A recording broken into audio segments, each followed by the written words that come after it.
یک جواب دندان شکن به این زردشت تاجیکی. به چه زبانیه؟ درود بر شما.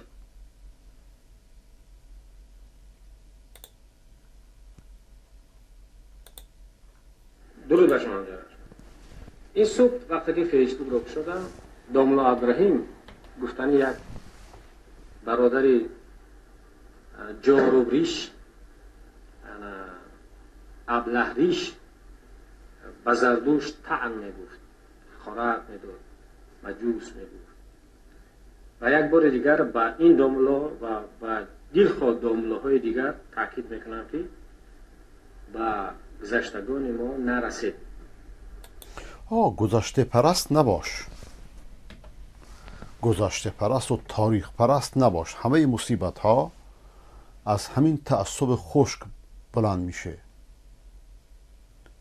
و مشرکانی که با پیامبر خدا هم می جنگیدن همین حرف می زدن که شما چرا با آبا اجداد ما بد میگید. زردشت چه بسا که پیامبر بوده، چه بسا که نه.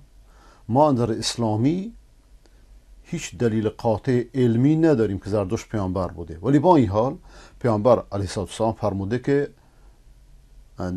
مثل اهل کتاب باشون معامله کنید، جز اینکه ذبیحهشون خورده نمیشه به خاطر شرکشون.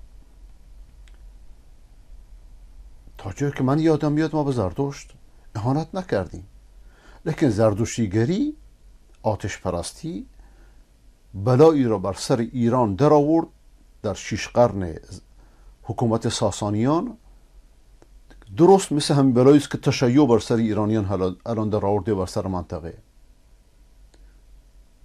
تعصب خشک داشتن، تعصب خرکی داشتن هیچ مشکلی رو حل نمیکنه.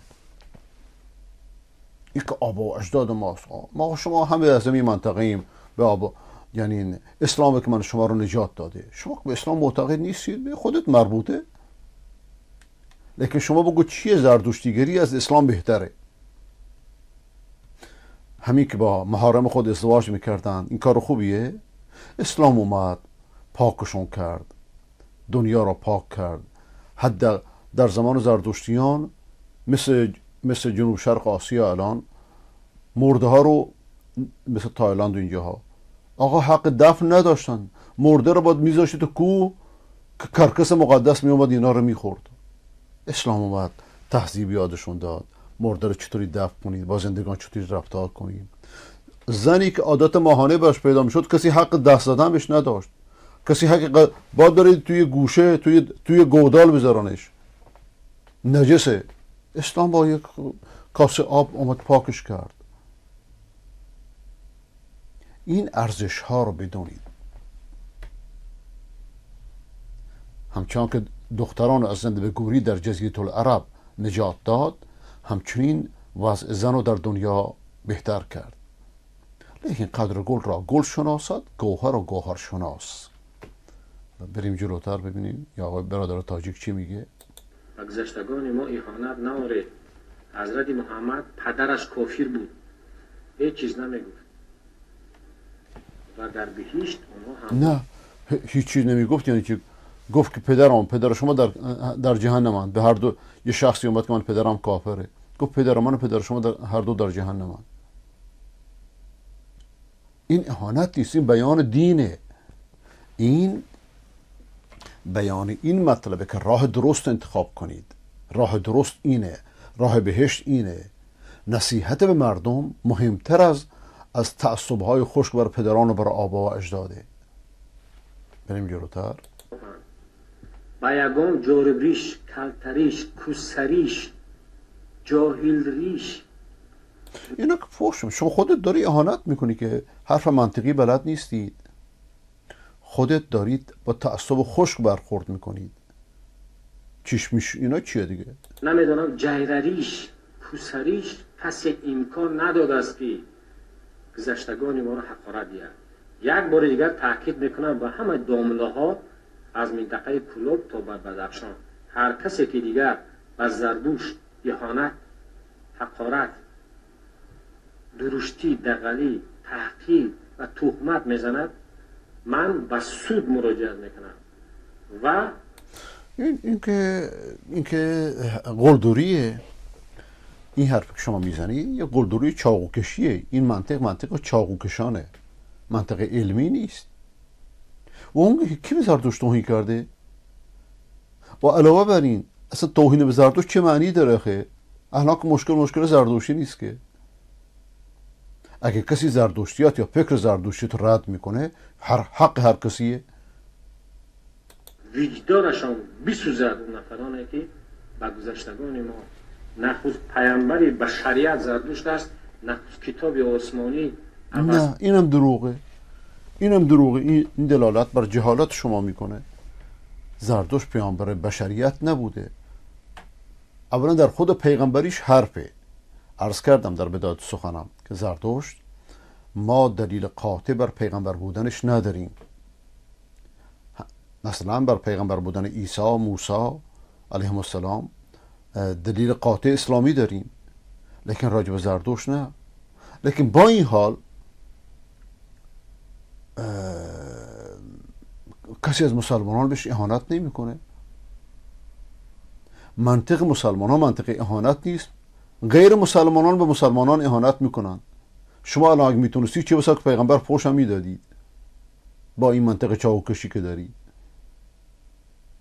لیکن مسلمانان نه. شما یه رهبر مسلمان بیاری مثلا که به زرتشت یا به بودا یا به کنفوسیوس یا به رهبران دینی بقیه ادیان فحاشی کنه،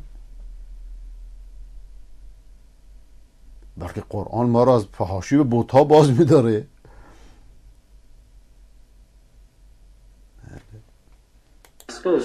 65% قرآن سرچشمه از اوستا گرفته است. دروغ محض، افتراء محض. این دلالت بر جهالت شما میکنه. اوستا رو من دارم، 65% قرآن از اوستا گرفته شده. این مسخره ها چیه؟ اوستا یک سند نداره، یک کتابی است که بدون سنده.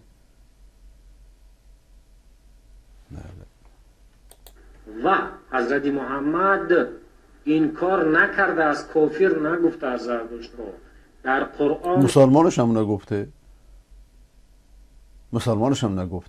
و گفته که حتی اگر نه زرتشت بلکه حتی عیسی و موسی بیان هیچ راهی جز با بیعت با محمد ندارن، بلکه تنها پیغمبر بشری محمد ابن عبدالله. زرتشت هم هرگز ادعا نکرده که من پیغمبر همه بشرم. زرتشت حد اکثرش که بوده، حد اکثرش پیغمبر ایرانیان بوده. هیچ پیغمبری در جهانی نبوده جز محمد ابن عبدالله. عیسی علیه السلام میگه من بر گوسفندان بنی اسرائیلم. موسی علیه السلام همچنین. بلکه شرایط جهان اون زمان اینجوری بوده.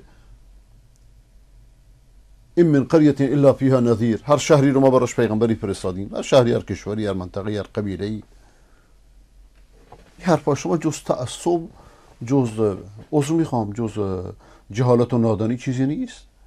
صابین این مجوس ها و صابین این همین مایم. خب شما اینا رو درست ندونسته. شما مجوس و صابه ستاره پرستند، مجوس ها آتش پرستند. شما خب یکی افتخار نداره که باش هر چی دلت میخواد با، لیکن اینها رو قرآن رد کرده. ولذا میفرماید فین آمنوا بمثل ما آمنتم به فقد اهتدوا. اگر همچنان شما ایمان آوردید، ایمان آوردن اهل هدایتن، اگر نه. و محمد گفته است یک خدایند، احترامشان کنید. این دروغ ها رو چرا پیغمبر میزنید؟